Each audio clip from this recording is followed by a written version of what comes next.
gotta, well, I guess it's just one of those things that apply to every situation in life, but you just have to have boundaries and know when to say no and just know what it is that you're willing to do and what you aren't willing to do.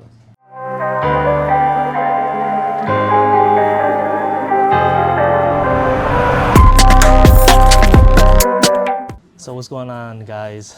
Another episode of Minds Worth Noting. I got my boy Mandela here, and this dude is a photography genius. He's out here just putting in content, creating content, working with different individuals. And I just wanted to get a little backstory on him and how he got to this point in his life and the challenges and trials that he's been through to get to where he needed to be. So without further ado, Mandela, what's going on, bro? Hey, man, I'm How good, you man. feeling? I'm good, bro. Thanks for having me on the show, man. I appreciate it, man. This is exciting, man. Yeah, no, for a fact, it's definitely exciting, man. I've done this like once or twice before, but yeah, I'm trying to get into more speaking stuff, as you've seen with the what is it, the little panel that we got coming up on in like a couple weeks. Yeah. Yeah. So Yeah. I'm trying to get into teaching. You know what I mean? Okay, yeah, that's cool, man. Teaching is like, so you're gonna be teaching photography skills, or what are you gonna be teaching? Like, Honestly, it's more just mentoring in general. Like Okay. I'm a business-minded person now first. Like I used to be a creative, like way more. Right. And now like I still do get to flex that muscle, but when it comes to more, like at the end of the day, I run a business, and the purpose of a business is to sell and, you know, survive, make my money. So Right, no, absolutely, no, so I that's feel honestly that. what I'm teaching a lot of people, because a lot of people know how to be creative. A lot of people tap into their art, and they get really stuck in it, and they try to transition it to turn it into a business or something that they could make a little extra off of or survive off of, and that's what I help with. For the Okay. most part, yeah. Okay, When it cool. comes to So, teaching. how did you get into the field of photography? You know, I remember us working together, and you were just working at the casino and Yep. everything like that. Yeah, I was working at the casino. So what got me into photography was actually skating, roller skating, Okay. which Tony got me into. You remember Tony? Yeah. But Tony brought me skating, and then I started skating, and I was like, yo, I really love skating. Like, I love this, and this is just, it's such a cinematic thing. Right. And I didn't, at the time, because it's crazy now, but at the time, like 6 or 7 years ago, nobody was really documenting it like that. Nobody was doing videos or anything of that nature. So I picked up a camera. I was like, yo, let me do this. I'm gonna do it. Yeah. So I picked up a camera. I started taking pictures of skaters, like action shots, things of that nature. Then I started doing like taking photos of models. After that, I ended up getting my own studio space for a little bit. I moved out of that studio space into the largest content house in Buffalo, New York right now, Legacy House Studio. Shout out to Adam. Okay, cool. But yeah, I'm over there right now, head of set design over there. It's been a crazy journey, like, because again, like I used to focus on the creativity because I could, because Right. I had a full-time job to support everything that I was doing. Right. So it didn't really matter. I didn't need to make money off of creating. So it was just more genuine, just more for the sake of creating. Right. So what switched between, obviously I know you said that you had to start, you know, making money because now you're doing this full time and everything, and the creative aspect it's there, but you don't do it as much because you got to focus on the business aspect. What do you think changed in between then, as far as like, do you still have the passion for it, or are you just strictly focused on the business aspect? See, for me, it's like a healthy medium. It's a healthy Okay. mix. Like a lot of the guys that I work with, most of them get to pick like 100% what they're doing. But for me, I'm just like such a jack of all. Like I'm a photographer, I'm a videographer, content creator, set designer, creative director, stylist, model. Like I've been in every piece of, I guess what you would say call the creative space. And like my goal for doing that was to become a creative director. So that's what I call myself now. I'm a creative director. Okay. And I still do have that passion. Like I love doing what I do. Like I don't really feel like I'm working a lot of the time when I'm Yeah. working on photography. It's just like when I get behind that computer and I start sending invoices and stuff, that's when it's like, all right, I'm doing business shit. Like this is annoying. But or chasing people down for money and all that other stuff man. and whatever. But a lot of the projects that I get, are pretty creative. Like they allow me to flex my own muscles and just take full creative control of the things that they want because they see what I do. Right. They love what I do and they're like, all right, I want him to just take care of it. Like, Yeah. I'm gonna just hire him and he could do it. Like, Yeah, and yeah. that's how it works out. So yeah, I love the creativity of it that I still get to do. Like Yeah. I still have my passion in it. Mm-hmm. So yeah, I'm still good with that. That's dope. I love that. I love that for you. And like within that realm of creativity, you got to work with a lot of different people and seen a lot of different things. And most of it was in Buffalo. Do you ever go outside of Buffalo and venture off and network with other creators outside of Buffalo at all? So I haven't really networked with creators outside of Buffalo, but I have networked with, I guess you could say, talent outside of Buffalo. Okay. Like there's a few famous people that I've met and done like content for. Like most of them like famous skaters, Right. actually. Okay. Yeah, And then, yeah. but before, yeah, there was a few times where I connected with a couple creatives. Like one of them was a videographer, and he ends up, to this day, actually right now, he has the largest social media platform for roller skating content Oh, sweet. called Skate Life TV. Okay. So we met like right before he started going super crazy. Yeah. And he had a Sony A7 III. He was messing around with some settings in his camera, and I Yeah, was just yeah. helping him out with that, and et cetera, et cetera. And I was like, yeah, you got to do this for that. And you got to do this for this, and blah, blah, blah. And he was like, yeah, dope, dope, dope. And he just kept going. I mean, he was going to go. He was going to make it regardless of Right. our interaction or whatever. Yeah. But yeah, like it was just nice having that, building that relationship with him. Right. Because me and him are still cool to this day. He comes Okay. to Buffalo sometimes to shoot some stuff. And Yeah. we always link up. Like, what's Yeah, up? yeah. Yeah, so Where's that's he always from? cool. He's from St. Louis, actually. Okay. So he's from St. Louis. He started out there, and then he just travels all around the world doing skate content. Like, where was he just at?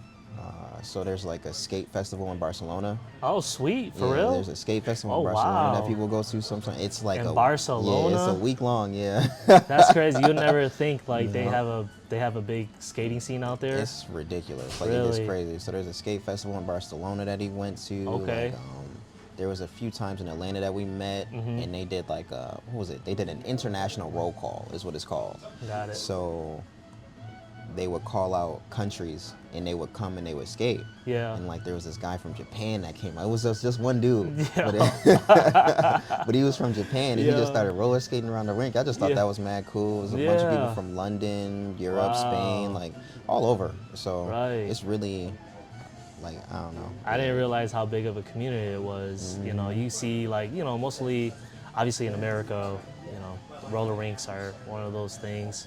But I never knew that outside of America there was a huge community. There's a huge community for roller skating everywhere. Yeah. Most of those people skate on concrete. Right. Like it's right. an American thing. Yeah, yeah. But they have like indoor rinks with concrete floors on them Okay. too. So it's like that. And That's interesting. Yeah, but mostly it's an American thing to skate on wood or hardwood. Right. Yeah, but I don't know. It's just. That's sweet. But it's That's- that creative stuff. So Yeah. we started out there. I linked with a couple of them. Haven't really done any big collaborations with any creators outside of Buffalo, but I've done a few things with talent. Right. Yeah. What has been like your most challenging time during this whole process? It was probably like not right after I left the casino, but maybe like 6 months to a year after I left the casino. Because you Okay. know the smart way to leave a job and then be an To have something entrepreneur, else. yeah, is to have Yeah. have your plan, like have Right. your 6 months worth of stuff to really be like you can relax for a second. You're not Yeah. in survival mode yet, Mm-hmm. but yeah, I had that 6 months, and I was really trying to focus in and lock in and pick whatever it is that I'm trying to do, Yeah. and get it together, and it just didn't work. So now we've just been stumbling for the last year, Uh-huh. but it works. Like it still works. It's still been prosperous. Yeah. Like, for like 3 months right there, I was down bad though. Like I I was down bad. Man, it'd be But like that. But we picked it up. Started doing a couple jobs with New Era. Yeah. A couple jobs with like local organizations, Buffalo Fashion Week, but I've done a Okay. couple international things as well. Yeah. Like I just did this set design for New Era, Mhm. so I think that's like the biggest thing that I've done so far. Okay. Which is okay. really cool. Yeah, that sounds sweet. Yeah, I know, you know, for everybody has a different journey. And I was interviewing Clarissa on her journey and how she transitioned out of the casino into just full-time doing lashes and microblading and everything. And she also had, those tough times. And Yeah, a moment there. yeah, and I'm just where like, it's man, damn. I think everybody's gonna have that, and then it just everything happens and it all figures itself out. Yeah, just the You life know? of an entrepreneur. The life of an entrepreneur is like having 10,000 one month, making 10,000 one month, making 1,000 the next month, making 2,000 the next month, and then like making another 5,000 a month after that. And then it's Right. just so up and down. It's really crazy. Yeah.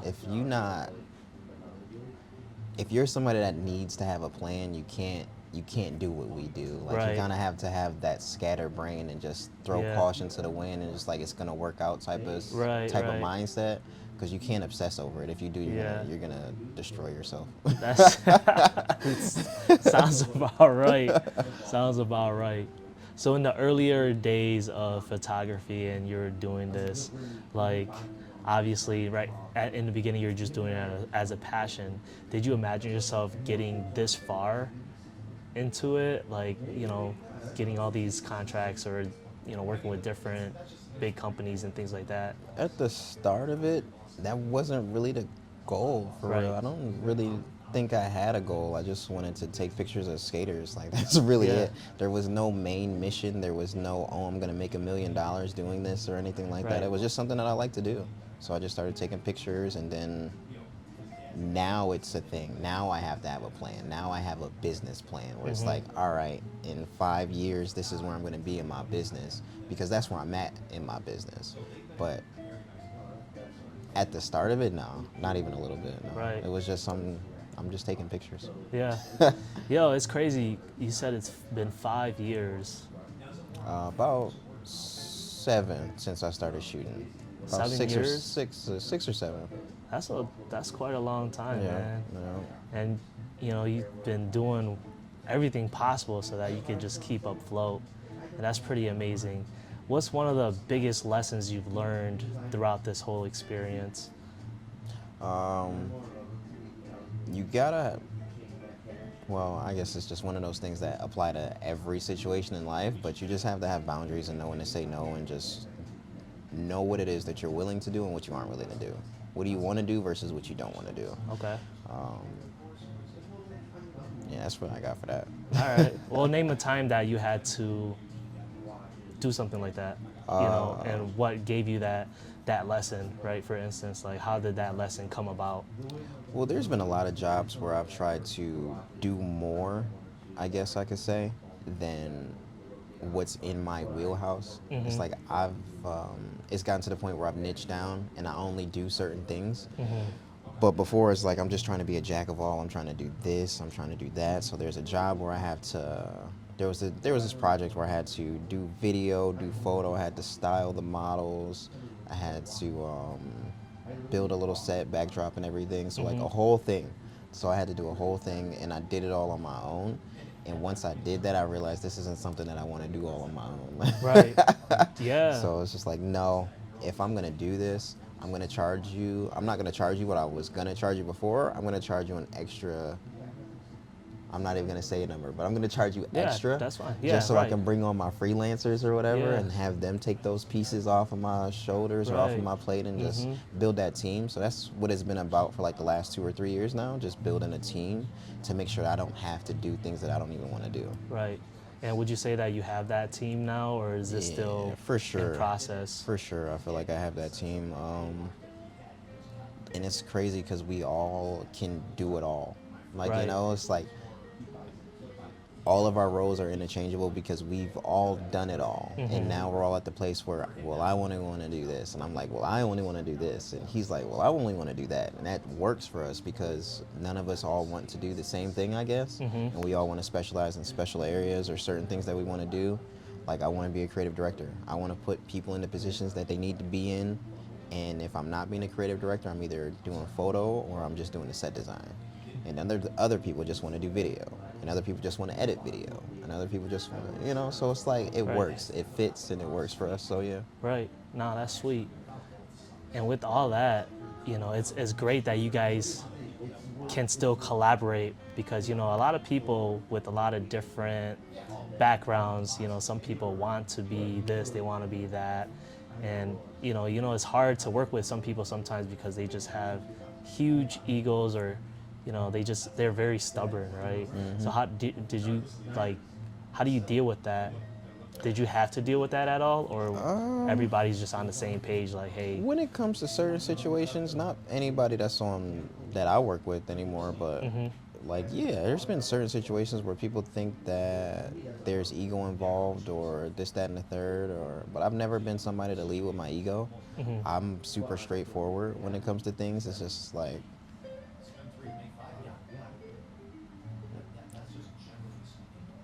I can't say I don't have an ego because of course I have an ego. Everybody has an ego, yes, right? right. So it's like, I don't ever let it get in the way of the job though.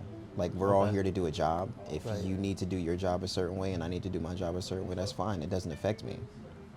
But when it comes to egos clashing, I've never had, me personally, because I try to consider myself to be very humble when it comes to situations. Like, I love to play cocky. Like, I play cocky. Like, I love to play this super overconfident person when it comes to just banter or just having people around and we all just chilling and talking or whatever. But when Right. it comes down to the job, when we're talking about the job, I get quiet, the work gets done, and it's gonna speak for itself. Right. Like, I'm not gonna, you know Yeah. how it is. But I've never butted heads with anybody for real when it comes to ego. There was maybe another set designer that we kind of had words because we were friends, like we were close. We still kind of are, but it's just like, I guess egos kind of got involved, and she felt like that I was trying to belittle her, and I'm like, I'm not trying to belittle you. I'm trying to help you. I'm being honest with you. Right. I'm the first person. I'm coming to you and I'm telling you the absolute truth about what's happening, Yeah. like about what's going on. I'm not trying to bring you down or belittle you. I'm trying to be honest with you and help you elevate and grow. Right. Like, it's that simple for me. It's not as simple for others, right? Right, Though, 'cause- because a lot of people do not like taking constructive criticism. Yeah. To them, they feel like they're getting attacked. But then I'm gonna take my place in it too, because I may have been able to say things nicer. I could say things nicer. I don't have to be as straightforward as I have to be, like, So yeah, I could completely understand how people could take things the Yeah. wrong way when I say things. Sometimes it's like, yeah, damn, I did just say that like that, didn't I? Damn, that was crazy. Well, Yeah. yeah. Well, you can either hear me for what you know I'm talking about, like, or you could just be offended by it, get in your emotions and curl up. Yeah. It is what it is. It is. It is. That's crazy. And like you said, it's one of those things where sometimes you may say something, but sometimes you don't mean it in that type of sense. Right. And people just get in their feelings because maybe the little trauma that they had from their childhood Right. came up, and they're like, Right. "You shouldn't be talking to me like that," Right. Right. But name a time where you had a challenge and you had to overcome it, and how did you feel during that time when you had that challenging time? All right, so these challenging times happen on every project, Okay. honestly. So, All right.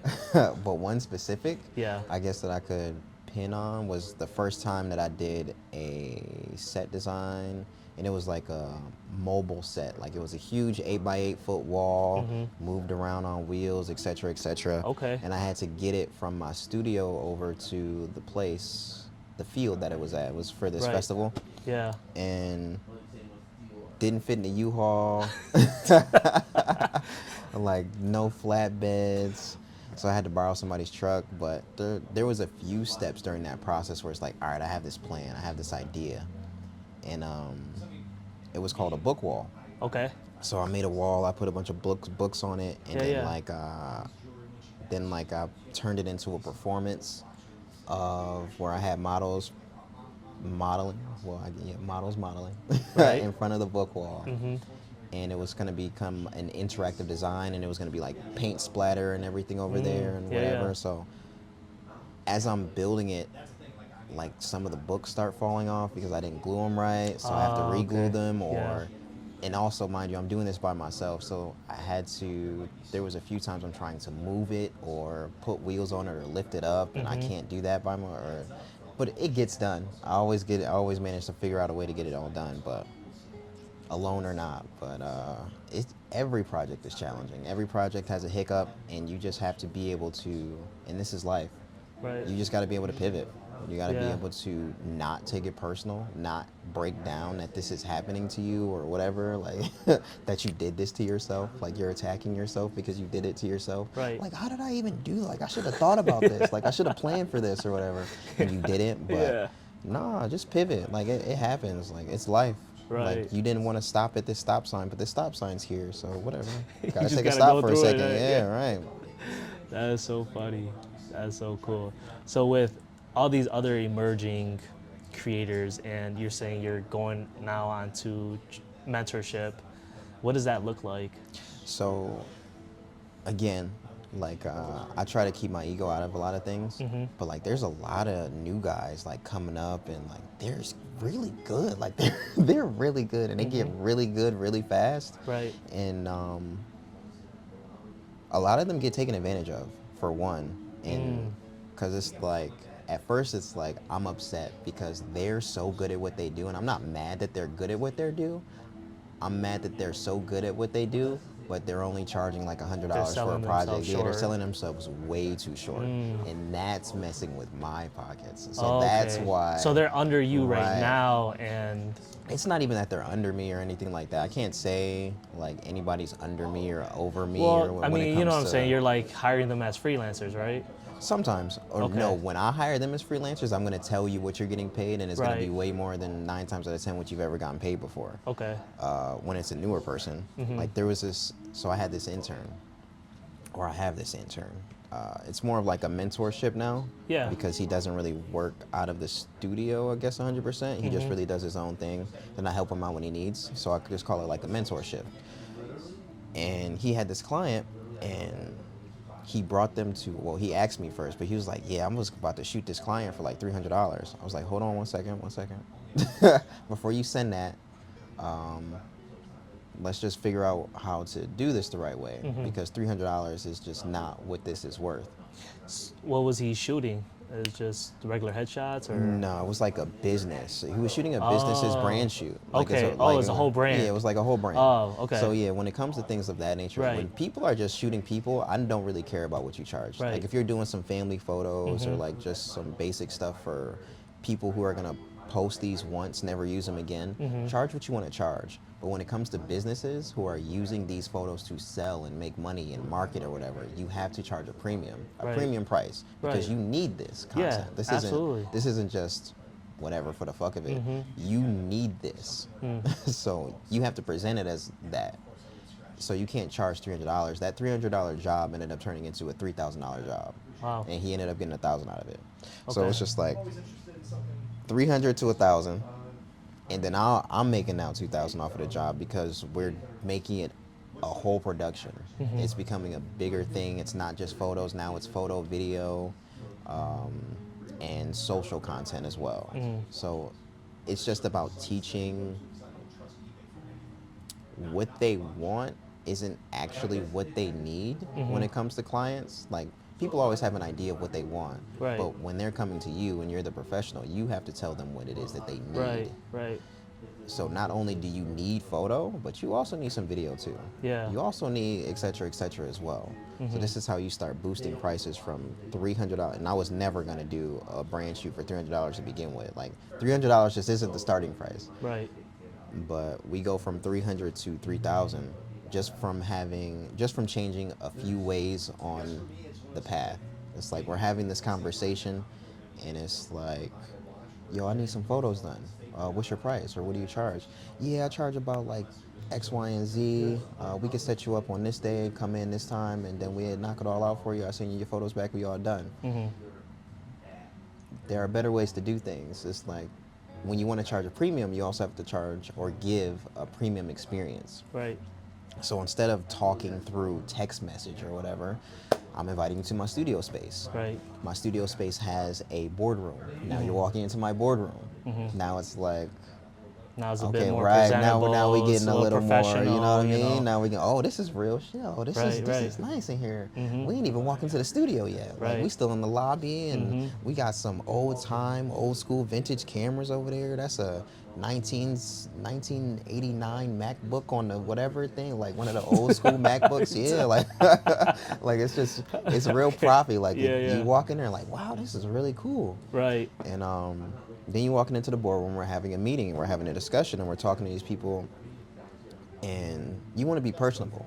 You don't want to try and sell or come off too salesy. You always want to help these people because these are your clients, and helping them only helps you. So we're talking, we're having a discussion, and I'm showing her this presentation that I made for her brand.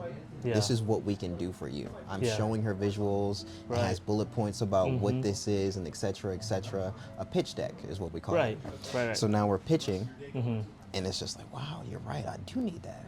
Oh, yeah, I need that too. Right. No, that would be really cool. And now they're going back talking to their partners like, all right, we have a budget of $3,000 for you that we can work Yeah. with. And now it just turns into this big old thing that fast. Just because you took a little bit of more time on the back end to make sure that this turned into something that it needed to be. And then now they trust you even more because you're coming from this space of experience and expertise, and it just works. Yeah, that is beautiful. And how did you? All right, when you started first booking, you know, your shoots and all these other things, how'd you go from just like, all right, you know, messaging, all right, let's meet up, talk price on the messenger, to all right, now I have this boardroom where we can have a presentation for you so that you can visually see this is what we're going to provide for you if you give us this contract. Like, how did you get from that point to that point? Who taught you these things? A lot of this was just experience and being the dumbest person in the room. Okay. Honestly. Yeah. You have to surround yourself with people who are better than you. Yeah. You have to surround yourself with people who are in better positions than you, Yep. have better things than you, are better than you, honestly. Like, there was a point where I was the smartest person in the room, and that's where I felt like, and that's when I knew, like, I'm not growing anymore. So it's moving over into this point where now I'm in this creative space with all these other creatives, and now they're sending out pitch decks to clients. They're pitching brands and businesses in I don't know, Boston or whatever, and now they have because again, I work at Legacy House Studio, and we partner with a bunch of different places, Right. and we also have this brand called Just Dishin'. Okay. It's like a hockey streetwear brand, and they just did a collaboration with a hockey. I can't even remember the hockey team right now, and unfortunately, it's not even the Sabres, but I think it's the Chicago Blackhawks. I think it was the Blackhawks. I can't remember. Okay. But they ended up doing a big collaboration with them, and then there's also a collaboration that they have with IHS, which is like this huge hockey company. They do a lot of crazy stuff, a lot of crazy videos, and so watching these guys do all that over there is like, all right, well, it's possible. All right, so we can do this. Like, right. we can charge $5,000 for a photo shoot. Yeah. Right. We can charge $10,000 for video assets. Like, we can charge for these things, for these interviews and stuff of that nature. So I'm like, all right, well, let's figure out how we do it. So I'm just watching, learning, asking questions, being in the room, being on these shoots, and I'm just figuring out, all right, so this is how you do a call sheet, or this is how you do a pitch deck, or a mood board, or a storyboard, or this is how you arrange things in Photoshop, or this is how you arrange things in Premiere Pro. The levels, there's just a lot of levels. You never stop learning, and whenever you think that you know it all is when you stop growing. Right. You can always grow. Yeah. So how many people do you have that you're mentoring right now? I'm mentoring Yes, like two. So I leave it open, but 2 people that I can say that I'm mentoring right now is just 2. So I have my first intern, which is the guy that had the brand shoot. Right. And there's a newer kid that just came on, and he is incredible. Like, he's an incredible videographer. His name's Iman Wajid, but he's an incredible videographer. And he's just very humble. Like, he's coming in, he's very humble, just ready to learn, ready to just have this knowledge. And he's talking about it's very flattering too. And this is why I could never hate on like the lower kids or like the younger kids coming up. Right. Because it's like the way they see you Yeah. is crazy, and to just come off like an asshole to them is just, it would be so weird to me. Like, like, 'cause I remember this man having a conversation with us. Like, he's coming in, and we're inviting him to join the space and stuff. And he's like, "Yeah, man, like I just see y'all guys as like the Avengers of content creation." And it's like, not it's the like, Avengers. right, That's crazy. so That's it's some like- high, you know. right. So it's like you that's coming in great. here, Yeah. and you saying you see us as the Avengers of content. Like, Yeah, imagine that's being an crazy. asshole to that kid. Right. Like, imagine, like, this guy looks up to you like a superhero. Like, he's developed his whole style based off of how we shoot video and Right. et cetera, and you just end up being an asshole to him for no reason. Now you done created a monster. Yeah, that is crazy. So- or you created like a competition, Lamborghini for right, Ferrari, right, right, things like that. Right. Yeah. Like, 'cause now you got, it's like, what is it? It's like Adidas and Puma. Yeah. Yeah, because those two were brothers. Well, I don't understand why they couldn't just come together and make one super good company, but no. Well, no. they're both making money. It doesn't. Right. They're still making money though, Exactly, right? but they're each other's competition. Yeah. Right. Are they really competition? They still probably sit in Adidas the and Puma boardroom. is definitely competition. I'm sure they are on the surface, but I'm sure behind doors, it's like Apple and Microsoft. Apple and Microsoft aren't competition. I mean, on the surface, Right. they are, but a lot of Microsoft products go into Apple, products, and yeah. vice versa. So they, They can't exist without each other at this exactly. point. Right. So like I think all businesses in general are in collaboration with one another in whether it's on a big scale or a smaller scale. They still need each other to grow, right? So do you have something like that? Like, do you have like a healthy competition? So I would say that the competition is all between us. Like, we're all a team at Okay. Legacy House, but we all have our own brands. Like, we all have our own businesses. Like, Yeah. there's Cross Clips Productions, which would be me, and then you got Creative Connect LLC, and then you got 816 Studios, and then you got, it's just a bunch of different people that have their own brands that came together. So we are like kind of, I wouldn't even say that we're in competition, because we're always helping each other out. Right. And whenever we get jobs and there's excess money, it's just like, all right, well, I need you to come in and do this for me, blah, blah, blah, for X amount of dollars. And we both making money on it. So yeah, I think it's like I think the healthy competition aspect of it is the give back. It's like they've given so much to us. Like, Right. all right, now he didn't put me on so many jobs. All right, now I got to give back to him and Yeah. put him on the 2 jobs or 3 jobs or Right. something like that. So I think that's where the competition stems from us. But outside of us, we are definitely in competition with everybody else. Any other videographers or creators or whoever else, what other content studios you got over there, yeah, man, we number one. So, Number one in Buffalo, huh?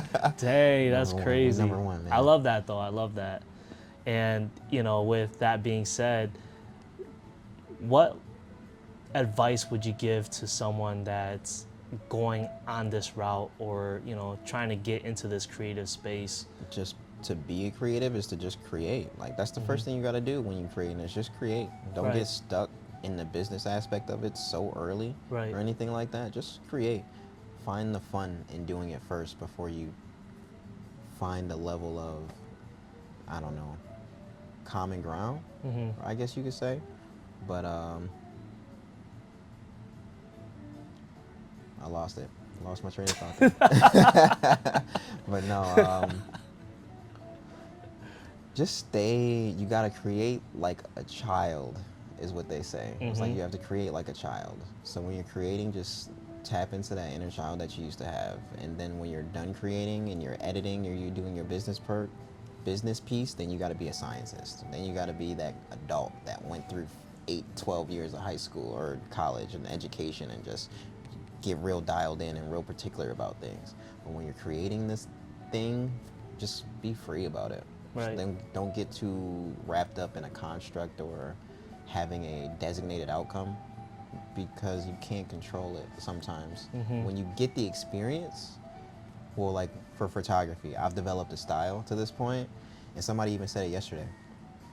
When I just did these photos, I did set designs and photos for the newer intern that I just got at the studio, and I showed them to somebody, and it was like, yo, that's a cross clip set design. Like, you can tell instantly. I was like, how? It's like this, the drapery and the florals and the stuff like that, and then the Yeah. colors and the muted tones, that's cross clip signature. I was like, I appreciate that. So just keep developing.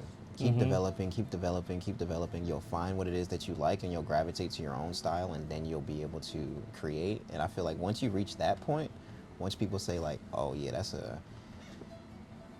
a Jackie Chan podcast right there. That's a Jackie Chan, or like, you know, that's a Jackie Chan line. Jackie always say that in this podcast. That's a Jackie.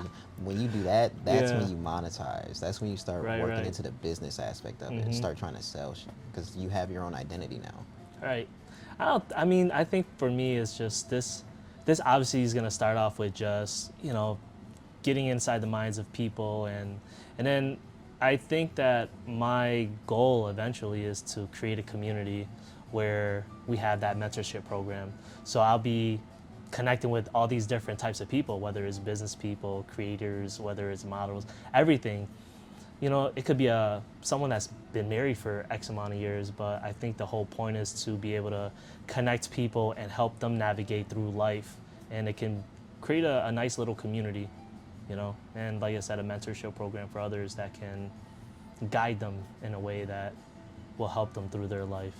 And obviously I definitely want to focus on the inner community and stuff because I used to take kids camping and everything, and that's mostly where my heart is helping the kids that are coming up into the world and they don't have any guidance, right? A lot of them come from a lot of tough situations from home.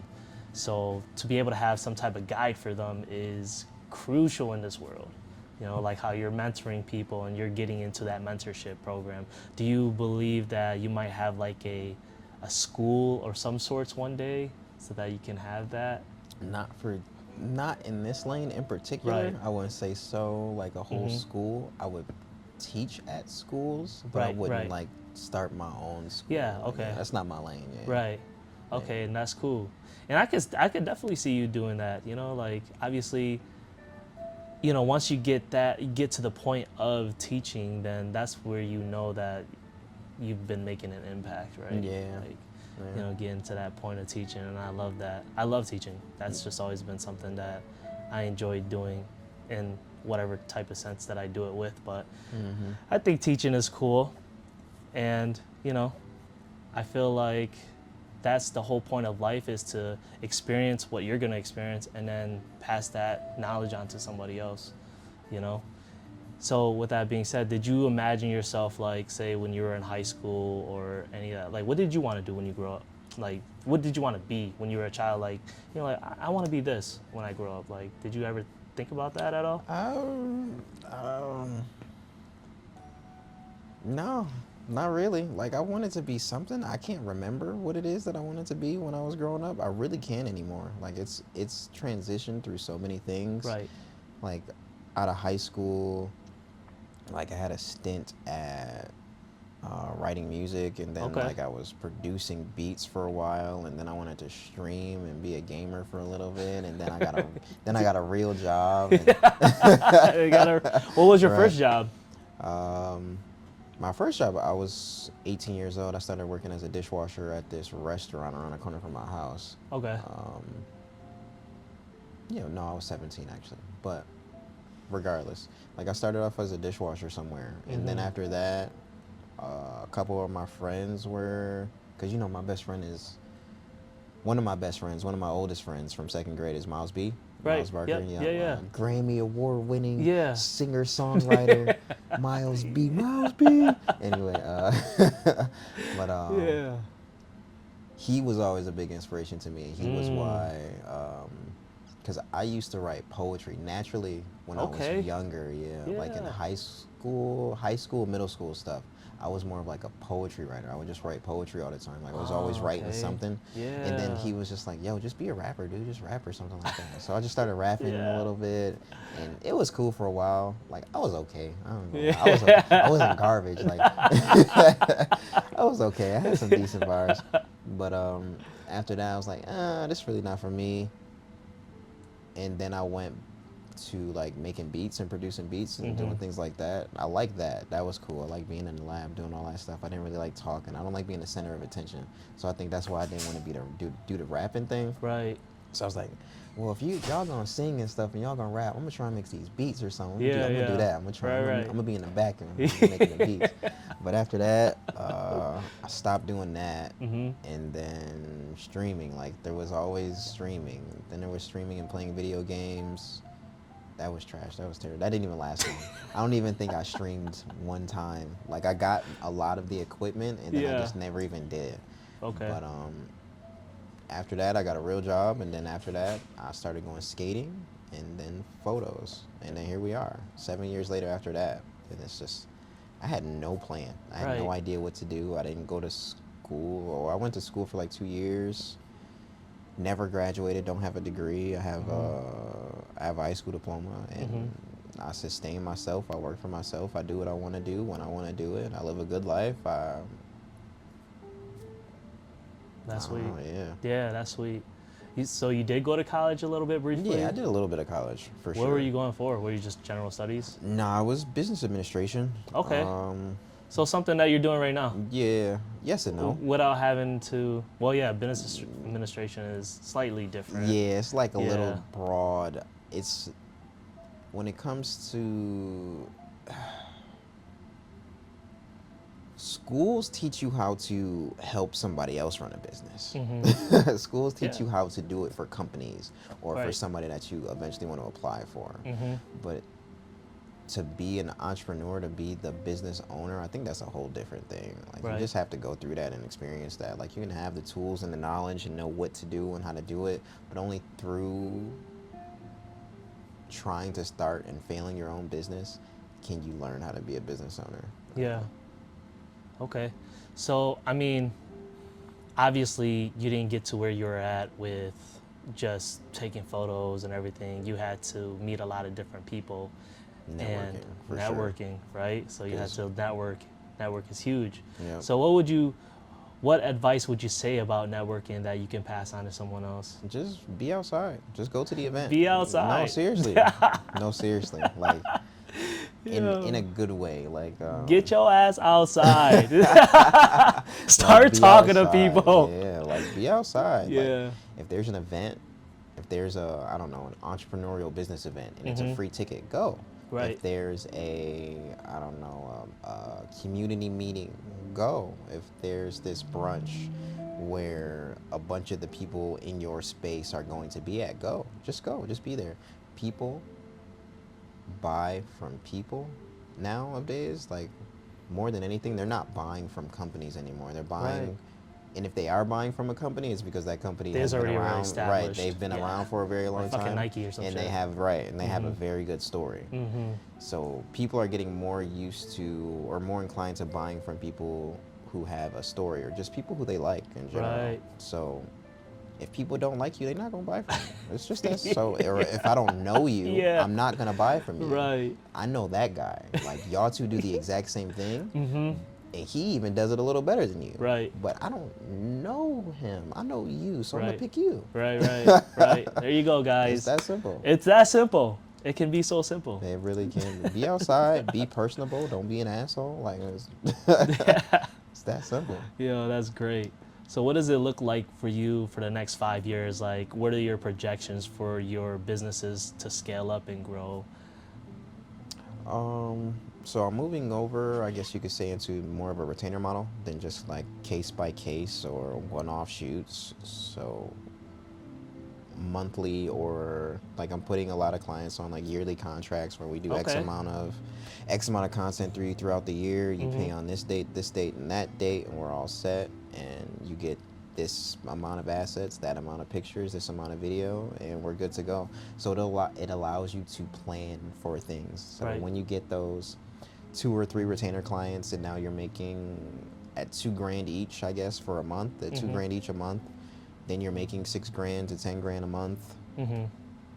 You're good. Now everything else is extra. You can make your plans, you can have your budget, you can do what you need to do.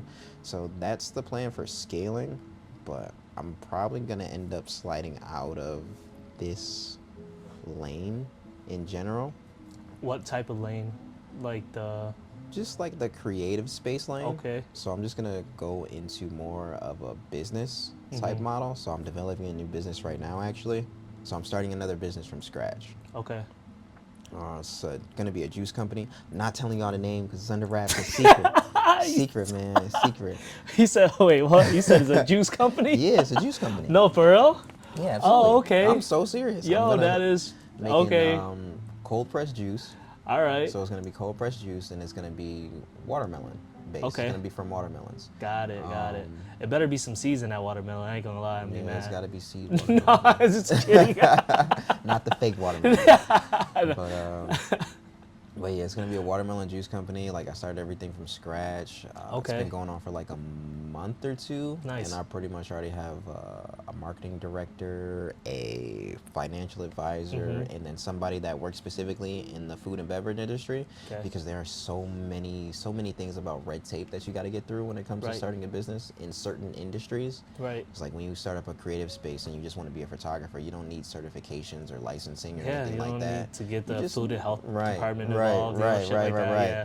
Now I gotta go and talk to the FDA and get my juice recipe done and approved and et cetera, if it wants to go on shelves or be able to be sold or not be liable if somebody has an allergic reaction to something or whatever. Yeah. So yeah, it's just Oh, that's cool. right. Like you don't know what you don't know until you're doing what you're doing, and then you have the experience to do it. So I'm pulling the experience from Cross Clips Productions over into this business. Yeah. And it's catapulted the launch, like where it took me 3 years to develop a real business structure and model for my first business. I've done it in a month here, and it's just like 'Cause you already have the because I already experience. know, I already know how Right. to make a business. So Yeah. it's done in a month. Oh, that's sweet. So do we have a name for this? When I tell you, man, it's a secret. Nah, I'm just playing. I just got the LLC, so I'm gonna tell you. So it's called Watermelonin. Watermelonin. Yes. Okay, that's fire. Exactly. Yeah, So go ahead. watermelon. So Yeah. the mission of this business is to, of course, because again, we're a business, so the goal is to always make money. But but aside from that, it has a cultural mission Yep. because I'm black and Right. it says it in his name, Right, yeah. times is crazy out here right now. Right. So, and again, it's getting to the point where people want to buy more from something that has a story around it. Right. Okay. And watermelon has always been a predominantly black fruit. It's been a fruit where over the course of the last 100 years, demographics have joked on us about it, made memes, caricatures, etc. So another mission or another goal of my company is to end the negative connotation between black people and watermelon. Like we should be able to eat watermelon without getting judged. Right. I mean, there's like Like, all it's these other ridiculous. countries that Right, have that fucking have watermelon. Yeah. And just Right. like, it's like black people and fried chicken. Like, it's one of those things. Like, You got Asian fried chicken too. Exactly, A lot of people right, love like, the Asian fried right. chicken, man. like we didn't got it. We've gotten over it. Like Right, black people right. have not cared about it. Yeah. And like, I don't know. We've gotten rid of the stigma of black people and fried chicken. I feel like. So watermelon's next. know, man. I mean, don't know. because That's- everybody likes fried chicken. Everybody do like fried So chicken. everybody but can, there's right. still, I think there's still a stigma with that. Yeah, there's a little stigma. It's never going away. Like Asians and not being able to drive. It's Yeah, it's because we be drifting around these drifting, corners, right, exactly, right. Yeah, it's Doing not all that we can't wild stuff, drive. Yeah, exactly. Y'all just drive in a different way than other people do, and that's why they hate you. hate's a strong word. I don't know if they hate us, Nah, but they that's strong, definitely. a little dislike, a little annoyance, Yo. But yeah, that's the mission to Okay, end the that's cultural, the negative stigma of Yeah. watermelon and black people. Are you gonna have a brick and mortar, or are you guys gonna start with like a food truck? So it's gonna be just juice. So for the most part, it's just gonna be pop-ups to start. Yeah. Then Like it's gonna farmers markets and stuff like that. farmers markets and stuff like that. Yeah. Local events. Then after that, I might try and get my juice into like a couple locally owned, black-owned businesses. Then possibly get a truck after that. I may not even need a truck, so I don't even think that's a route that I may go. Right. Because again, you gotta weigh the options. Like a food truck sounds cool, or a truck sounds cool, where you're making all your juice out of. But it's like, do I even need that? Is that an expense that I need to incur on my business when I can just throw it in my car, pull out a table, set the shit up, and just I'm not cooking anything. Right. It's like That's once true. I'm pre-prepping the juice. But is it only gonna be juices? Are you gonna have like other options eventually? But So it's only gonna be juices. Okay. It's gonna be like think of it like ocean spray, but for Right. watermelon. It's Right. like So you mostly a have- watermelon based. right. And then everything else, there's gonna be different flavors, but watermelon is the base. Watermelon is the base. Okay. It's like how you got cranberry preach and cranberry apple and Right, cranberry right. stuff. Like I want to be the ocean spray of watermelon. That's what I compare it to. Okay. That's sweet. Mm-hmm. That's sweet. So watermelon in. Watermelon. That's fire. Do you already have like the logo and everything set up? So I have a logo. I just finished it last week. I just need to get labeling and bottling options. Like Okay. I have my recipe. Like I've tested a few things, but the bottling option and how I want to present it. What are you using? Plastic or See, glass? I want to use glass because again, this is Yeah, cold. This is right. cold. I want to use glass Yeah, or very you like don't wanna- highly biodegradable materials. Nah, man, Right. glass is always the way, The man. glass is the way. Yeah, I do want bro. to use glass, Glass is but the best, honestly. They have those really cool milk glass bottles that I wouldn't say a lot of juiceries are using because mostly they want to profit more, so they use plastic. But the ones that are, really staples, they are using like these glass. Yep, glass milk bottles. bottles. Yeah, like I've been Yeah. doing my market research, and a lot of juice brands, like Snapple, used to have glass bottles, and they kind of transitioned into plastic bottles. I'm Yeah. like, yeah, y'all trash now. Yeah, for real. You guys took the quality out of it Right. into, it's like I'd rather drink out of a glass water, but like I drink Mountain Valley spring water. Right. Probably like, to me, it's one of the best waters in the world. I cannot drink out of fucking plastic. I hate And that. that's the thing. That's the type of customer. Like, you know what I'm saying? That's Right. a type of customer. There are certain type of people who drink things that don't like to drink out of plastic. So they'll Right. stay away from every brand that has plastic, Mm-hmm. and they'll spend the extra $5 on that Definitely glass bottle. Yeah, definitely spending money on Because glass. that's what they want, yeah. Yeah. So that's definitely what I'm trying to lock into now. I do want it to kind of be more of a luxury type of brand, Okay. more of a luxury type of Yeah. feel. Glass bottle, cold pressed juice, like, Right. because you know how naked juice, Yeah. like those smoothie Yeah, bottles, like that's like $10 a bottle for like a 12-ounce joint. Yeah. So, and that's plastic. That's in Right. plastic, and I don't want mine to be that expensive, but I want glass, and I want it to be like around like a $5 price point or something of that nature for glass. Yeah, like it gets there. Yeah, but again, Child, this is you- cold pressed juice. Yeah, like, just but straight I don't know. juice. It's gonna be. I think you're gonna have to charge more than $5. You said more than 5? Yeah, hell yeah. but If you're this is doing what I'm 12 thinking. ounces, well, how many ounces? Well, yeah, 12 ounces, 16 ounces, and then if you're doing like little shots, it's like 3 ounces. Right, or like little. So if you're doing like a 12 ounce, bro, you gonna have to Yeah, charge like because the $7. glass itself. Yeah. You gotta look at the price. The glass of bottles itself, depending on how many you buy, obviously Right you at a buy time, in yeah, bulk, buy in bulk.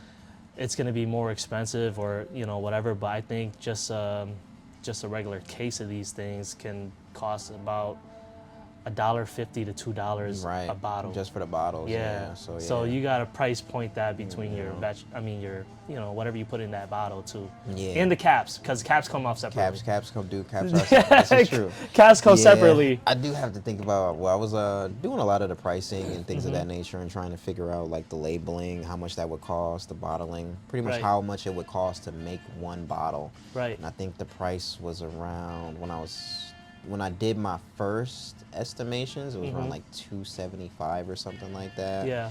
So yeah, probably like $7 a bottle would be better, or just for the profit, or $5. I don't know, 5 to 7. I'm thinking there, but Okay.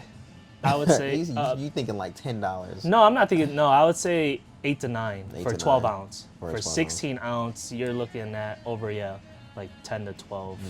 Yeah. Something like that. But you ever look into like mason jars? Because I know, mason remember jars are cheap too, Ashker's on yeah. Elmwood? Ashker's sold juices, and if you brought the bottle back, you get like $1 off because they reused those, Right. The glass. Right. So you could do something similar, stuff. Right. I mean, just a food for thought. Eventually. Because starting off, I do just want to do like my prepackaged. I'm only bringing 100 bottles of juice. I'm not Mm-hmm. Right. bringing extra juice. I'm just Right. bringing my supply. Once it Whatever it runs out, has it runs sold out. out, Right. yeah. But Who- eventually, yeah, I do want to do some like on the spot industrial juicer right in front of me. Make some Right. like bring my stock. But What if people juicer need more you stuff, have? Do you have a juicer already See, that I- you have in mind? Well, yes. I have like a little just like a little regular Ninja juicer. It's like Okay. $150 juicer. But Yeah. I've been doing some research on some Some You know, Buffalo- $4,000 juicers. Buffalo has Buffalo is honestly the foundation of it's weird because we have the best juicing machine company in Buffalo. Really? You know that? What is it called? It's called Good Nature. So I was just looking at these Yeah. guys. They're from Buffalo? Yeah, they're from Buffalo. Wow, Yeah. those two guys are from Buffalo. Yeah, That's crazy. they're from Buffalo. Wow, So I did like not do that research. I mean, I think the cheapest one is the Mini right now, the M1 Mini. Yeah, the M1. That's what I was just looking at the M1. So, I mean, Buffalo owned, you know. Right. That's it's a good in collaboration. South Buffalo, I think, Yeah. or somewhere around that area, general area. But yeah, they got their juice. I have one at home. You got one at home? You Yeah. got an M1? That's I have that's an the M1. 3,000. It's like I pay like $75 on it. Oh, paid $7,500 for a juicer for his personal self. For his personal self. No, That's you don't crazy. remember I had my juice business No, you with was making juicers? Marcus? Oh yeah, that was Yes. a minute ago. Yes, that was during Dang, 2020. Yeah. Yeah, so I got the M1, and we were, you know, that's why I was like, oh snap, you're doing juices. That's great. Matter of And, fact, I might have to link up with you. Man. Yeah, Maybe so borrow we, your M1. you know, when I first started, I was like, the whole idea, I wanted glass. I don't want cheap ass plastic because Right. I don't care about the cost of it. I want premium juice. Right. Right. So, yeah, and then when you started mentioning, I'm like, yeah, like go for glass. Like I'm Right, like, right. you know, do the Yup, glass. You yup. know, and then you said $5 a bottle. I'm like, oh man, you're not gonna do it with the glass. Well, you got the experience. I'm gonna have to come Yeah. talk to you for a second about this. Bro, for I mean, real. and if you want to get into any farmers markets, I know a couple farmers markets. You know, I know one of the biggest ones in America, North Tonawanda one, Yeah. is huge. Yeah. You know, my little cousin actually used my name to get in there, because the Not one that used his runs it, name, yo, yeah. she did. You know, the person that runs it he still is. He's my mentor. You know, he took inner city kids camping, and you know, he was one of my, you know, mentors growing up. Old Italian guy, cool. I got to get him on a podcast.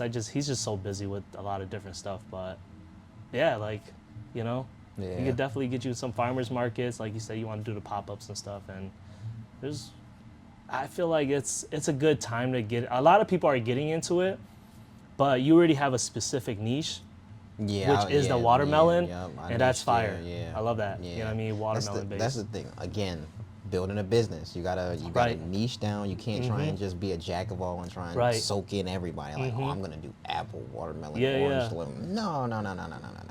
Because you got Tropicana. Like, think of like even in Right. business, you Yeah, got orange Tropicana juice. for orange juice. Yeah. You got Ocean Spray Right. for cranberry Right. juice. You got, I don't know, I guess Dole for apple juice, or maybe, well, I don't know. I don't know. I get apple cider, so I Right, usually right, go right. through like Mayer Brothers or something. Right, Mayer Brothers, and that's local. Yeah, Yeah, Mayer that's Brothers local, cider, yeah. for sure. But that's their niche, you know. They do apples. Exactly, You know, they do apple cider, apples. apple everything. You Yeah. fucking go into the cider mill. They got fucking apple donuts. They got apple fucking slushies. They got apple, you know, and that's. now that might be an avenue that I go down. You know, Yeah, you could maybe do a like watermelon. slushies, you know, stuff like that. Watermelon Yeah. slushies, Yeah. watermelon donuts. Yeah. You know, watermelon right. flavored things, you know. Yeah. And that definitely can be a thing, because I don't think anybody right now is doing that. Not for You watermelon. know, Yeah. and the good thing about we're all at this point in my podcast, I'm not putting anything out until 10 Right, episodes, so they don't know so nothing. you got They time. don't know nothing. But anyway, gee, my shit patented in Yeah. anyway already. I'm good. Okay, well, Yeah, that's good. I protect So- my intellectual property. You know? That's another thing. Running a business, protect your Yeah. intellectual property, contracts, signatures, the whole Yeah. nine. Yeah. Okay, business is that's business, cool. for sure. Well, I'm glad that everything is really working out for you. Well, you're making the moves to have it work out, right? So like, Yeah, I'm trying to retire by 40, man. Yeah. 40 that's possible, bro. Like, how old are you at? 31? 30. 30? Yeah. 10 years. Yeah, You 10, can do 10 you know, years of watermeloning means I'm retired. I'm good. You're not gonna really retire. Nobody really retires. Nobody really I'm not retires, gonna, you know. yeah. I feel like the people that do retire, they end up, you know, Coming not back to saying- work. Well, they do come back to work, or they start breaking down. It's like You just so used to you doing use something. the hell out of a computer, and then you stop using it, and then it just goes to shit. Or that's with anything, right? Like, airplanes are meant to be in the air. They sit for too long, they start malfunctioning. Right. You know, so it's like that. But Nah, that's cool, man. I'm so excited for your journey. I'm excited with everything you're doing, and I'm sure it's gonna be really good because you already have, first and foremost, you have the creative space to do all your marketing and branding and Right, everything. right. 2 for 1. So like you already did that, Yep. you know. So now like moving to this new venture, it's gonna be like, it's gonna be such an easy transition. Like you said, you did that within a month where it took you 3 years to build that first one. Right. You know, so no, that's really cool. Damn, you got anything else you wanted to say to the viewers before we get off of here? Man, just keep creating, man. Keep that inner child out. You know, that's all I got for you, man. Okay, keep cool. creating for sure. Yeah, no, that's sweet. And yo, I appreciate you for coming on the episode, Yes, sir. being super vulnerable, giving your insight and a little bit of your story. Of course, That's man. sweet. Appreciate it, man. Thanks for Yeah. having me, for sure. Yeah, absolutely. That was great. I appreciate you, bro. Yeah,